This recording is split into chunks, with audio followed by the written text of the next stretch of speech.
l'enlèvement. Imaginez, les gens vivront normalement, quand soudain le monde sera bouleversé et que les journaux annonceront la nouvelle suivante. Des milliers de personnes ont mystérieusement disparu dans le monde entier. Il ne reste que leurs vêtements, mais personne ne sait où elles sont allées. De nombreuses mères sont désespérées car leurs bébés et leurs jeunes enfants ont également disparu. La confusion s'est installée, des avions sont tombés du ciel parce que les pilotes ont disparu et la circulation est chaotique avec de nombreux accidents parce que les conducteurs ont également disparu. Les hôpitaux sont remplis de blessés, mais il n'y a pas assez de médecins et d'infirmières parce que beaucoup d'entre eux ont aussi disparu. L'apôtre Paul a parlé de l'enlèvement dans l'une de ses lettres. Il explique que ce moment arrivera par surprise, comme un voleur qui entre dans la nuit sans que personne ne s'y attende.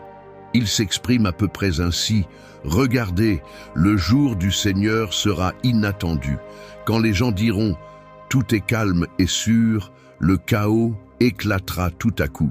Mais vous, qui êtes de la lumière et qui ne vivez pas dans les ténèbres, vous ne serez pas pris au dépourvu.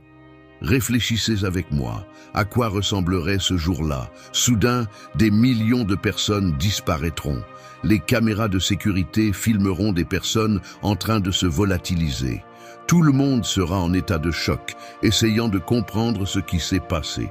Ce sera le début de quelque chose de très grand et d'important, la fin des temps.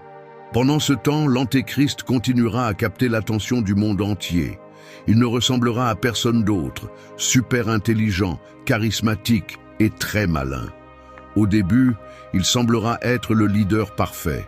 Il convaincra tous les pays qu'avec lui, à la tête de la politique, de la foi et de l'économie, tout ira bien.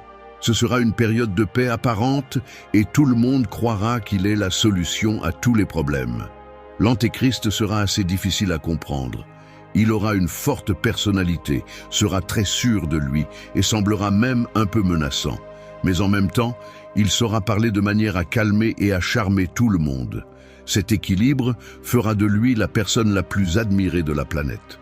Les experts affirment que durant cette période, les Palestiniens reconnaîtront Israël comme une nation et seront autorisés à y construire un nouveau temple, appelé le troisième temple du Seigneur. Dans un premier temps, les Juifs accepteront de partager une partie de la ville de Jérusalem pour créer la capitale de la Palestine. Tout le monde pensera « Enfin la paix !» Mais cette paix, faite par l'Antéchrist, sera comme un château de sable.